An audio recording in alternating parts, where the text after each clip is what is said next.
today we are going to be in Subunit 3, Lesson 9, Narrative Structure and Point of View.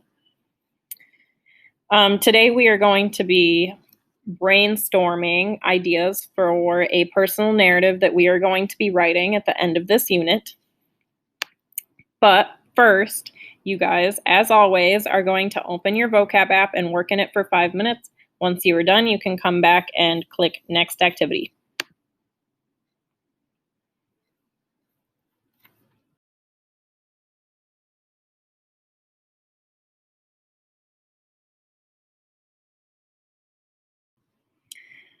All right, so we read Fish Cheeks in a previous lesson.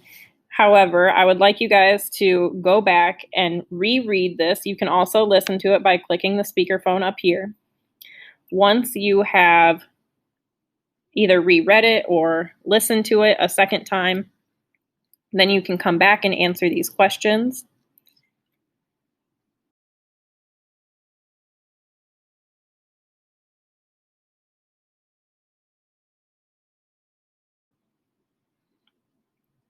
What do you think that the primary conflict is in this narrative, and how do you know that that's the main conflict?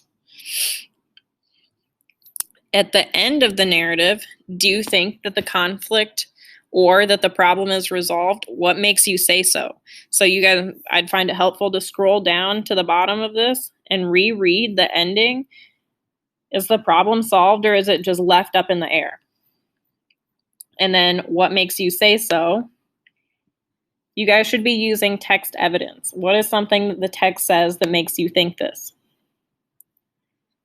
And then answer, why do you think that Tan decides to end her story this way?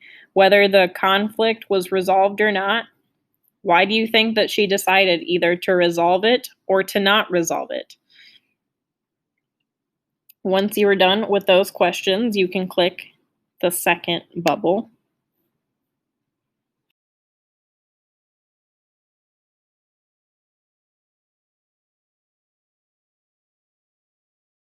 Now, some of these narratives that we are reading, we get two different perspectives. We get the perspective of the person from their younger self when they were a kid, and we also get a perspective of when they are an adult. So we are going to highlight in red 2 sentences where the narrator is speaking from her younger self. She is speaking as a child. And so an example of this might be, I fell in love with the minister's son the winter I turned 14. We know that this is from the child's point of view because it says she's 14. She's not an adult yet. She's a teenager. So there's an example of something from her younger point of view. And again, how do you know? It says she's 14. You'll also find some examples of when she was an adult. So an example of this would be, it wasn't until many years later, long after I had gotten over my crush on Robert, that I was able to fully appreciate her lesson and the true purpose behind our particular menu. I'm going to highlight just the first half of this. It wasn't until many years later, long after I had gotten over my crush on Robert. I'm going to highlight that in blue. And how do I know that she is her adult self? Because she talks about this was many years later. She says at the beginning that she was 14 when she had a crush on this boy. And many years later, that could be as few as 4 years if you're talking about the legal age of an adult at 18. But I imagine that this was many, many years later, possibly 10 years later, that she realized that she had learned this lesson. And then think about, why did Tan, the author, include her adult point of view in these specific places? So her adult point of view in this place is all the way at the end, and we hear about her as her child self all the way at the beginning. Why do you think in certain places she talks about her adult point of view, and in certain places she is talking about her child point of view? She could have talked about the story and just her child point of view, but she didn't. She wanted to include her adult perspective as well. Think about, why do you think she did that? Once you're done answering all those questions, you'll click Hand In.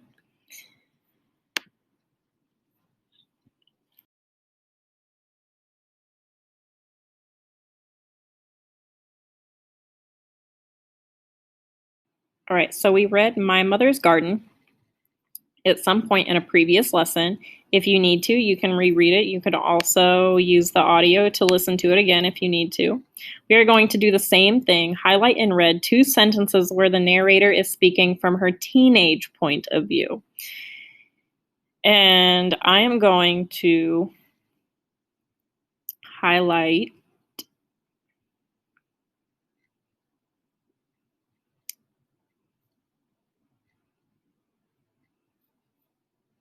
this sentence. We practice this objectivity in our current events class. We're going to highlight in red. How do I know that this is her teenage self that is talking in these sentences? Because she is talking about her current events class. That is a class that she would have in high school. And so I know that in this particular moment, she is talking as a teenager. Then we answer. We're going to highlight in blue 2 sentences where the narrator is speaking from her adult point of view. And an example of this that I would like to highlight is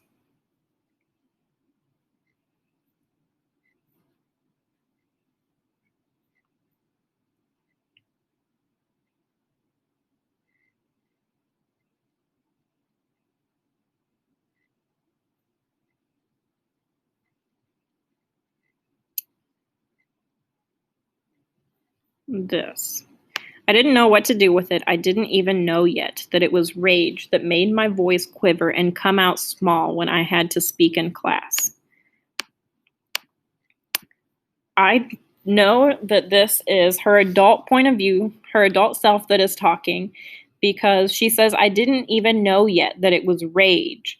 And as an adult, she is able to name this emotion. As an adult, she knows that she was angry.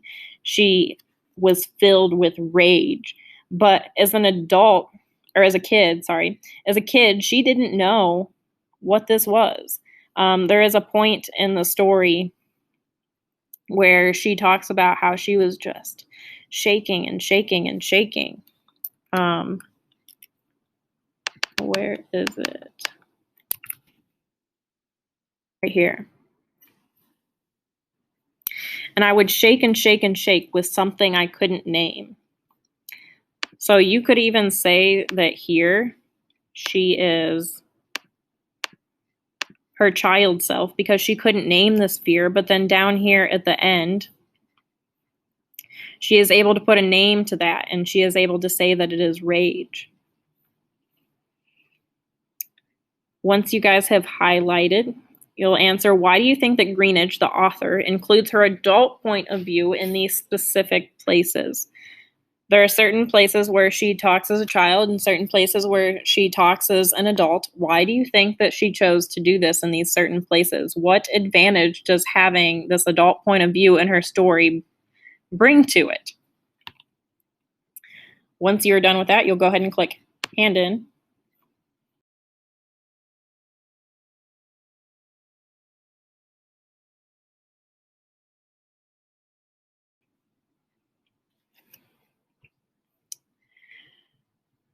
All right, so we are going to be planning for your own personal narrative. We're going to make thoughtful decisions about the subject that you're writing about, the characters that you include, and the structure of your personal narrative. We are going to be spending a couple lessons working on this, and you're going to be writing about a moment in your childhood that you carry with you today. Some of the writing prompts that we've already done could touch on this, and you guys could add to them. and we are going to be brainstorming ideas. So you guys are going to open my work and choose 2 events or ideas that you've already written about that you might expand upon for your personal narrative. In order to get to my work, you guys might have to click lesson brief to get to these 3 lines in the left-hand corner. For me, it says classwork, but for you guys, it'll say my work. And you guys also have the ability to filter. So you'll make sure that you're in subunit 3. You can choose all of the lessons. Then when it asks for activity type, you'll just click writing. And you should have all of the writing activities that show up. So we did 1 in lesson 1, 1 in lesson 2. We did 3 writing activities in lesson 4. We did 1 in lesson 5. You guys could also look in some different subunits. So in subunit 2, we did a lot of writing. We did 1 in lesson 1, lesson 2, lesson 4, lesson 5, lesson 6, lesson 7, 8, 9. You guys can choose any of those if you would like. And you are going to come back to activity 4. And you'll choose 2 of them, an idea from my work that you want to develop further. So you don't have to copy and paste your whole prompt. You can just write an idea that you want to develop further. So if you talked about a time that you were playing a football game and you want to develop that further, you can put that there. And you should fill in both of these boxes. You should grab 2 ideas from something that you have written previously. You should fill in at least 4 rows of these charts. But if you would like to brainstorm quite a few ideas so you have options, you can fill in the rest of these boxes as well. You can write about a time where your family made you feel embarrassed or a time that your family made you feel proud. You can write about a time when you had a really interesting or meaningful conversation. You could write about a time when there was something I loved that others didn't understand, a time when you did something surprising, or if you have any other ideas, you can write them in this box as well. This is just a place for you guys to get down your ideas. So brainstorm anything that you have, write it down. And then once you have done that, you are going to choose one of these topics that you listed above and copy and paste your idea that you feel will work best for your personal narrative in this box. Once you have brainstormed ideas and then you have chosen an idea that you want to work on, you can go ahead and click next.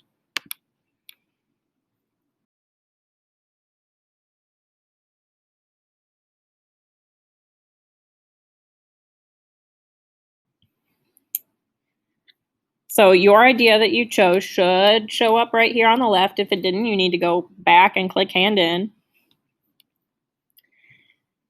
And we are going to start writing a couple sentences. This is just a rough draft. Going to write 2 or 3 sentences that you might include in the beginning of your narrative. So this might be some sort of background information. You're setting up a story for us. You can write 2 or 3 sentences that you might include in the middle of your narrative. So this might be where you're actually telling us the story, what happened, events, things like that. And then you'll also write 2 or 3 sentences that you might include at the end of your narrative. This might include maybe a lesson that you learned, you're wrapping up your ideas, you're putting an end to your story. Once you have done that, you should have 6 to 9 sentences already written. So you've gotten a nice start to your personal narrative already if you've completed these activities. Once you're done, click hand in.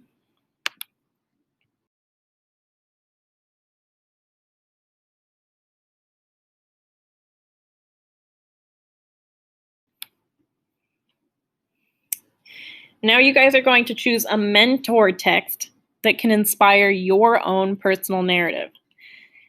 So we read all of these in previous lessons.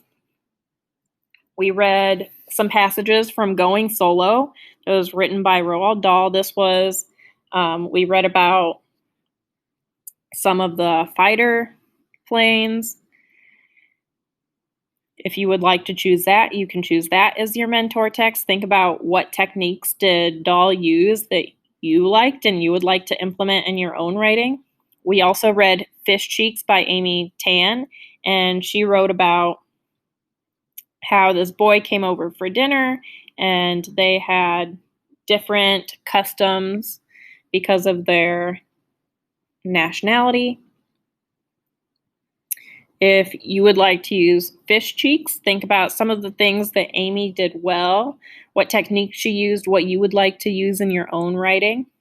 We also read My Mother's Garden by Caitlin Greenidge, and this was about Caitlin's mother who built this garden, and they were living in poverty, and this garden was kind of a way for them to escape. If you would like to choose My Mother's Garden as your mentor text, think about some of the things that Caitlin did well. What techniques did she use? What would you like to implement in your own writing? You'll come over in this box, whichever one you choose as your mentor text, and write, why did you choose that text? What was something that you liked from it that you would like to add to your own narrative? Think about some of the techniques that the writers used that you could implement in your own writing as well. Once you're done, go ahead and click Hand In.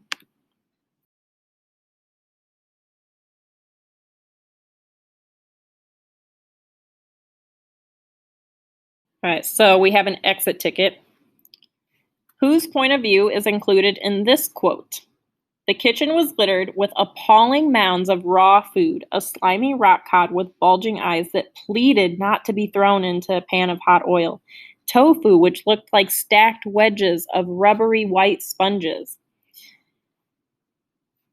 You guys should know that it's from Fish Cheeks because the article is right here, so you have to decide, is it the young narrator or the adult narrator?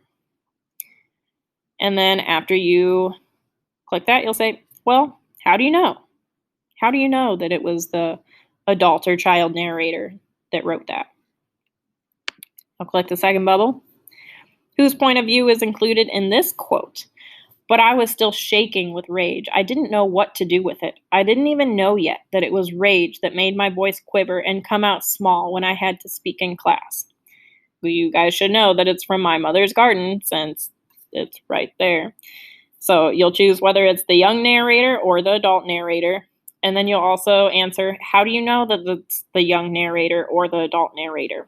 What tells you? Once you're done with that, click Hand In, go to your solo assignment.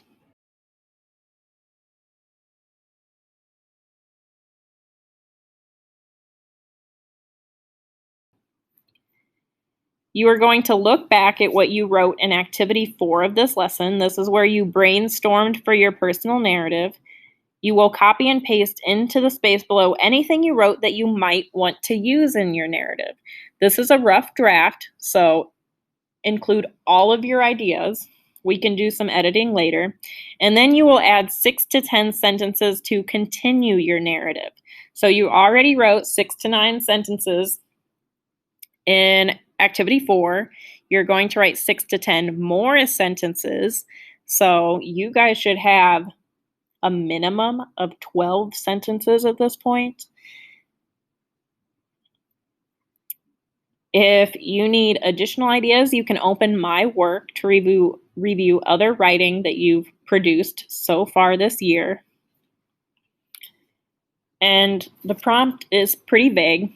Write about a personal narrative about a moment in your childhood that you carry with you today. So what has happened in your childhood that has influenced who you are as a person? We are all different people. We've had different things happen to us. But what is one experience that you've had that has helped shape who you are, what you believe? Once you guys have added your 6 to 6 to 10 sentences to continue your narrative. That's all you have to do for today. We will continue working on our personal narrative in upcoming lessons. I hope you guys have a great day. Don't forget about your book project. I will see you guys later.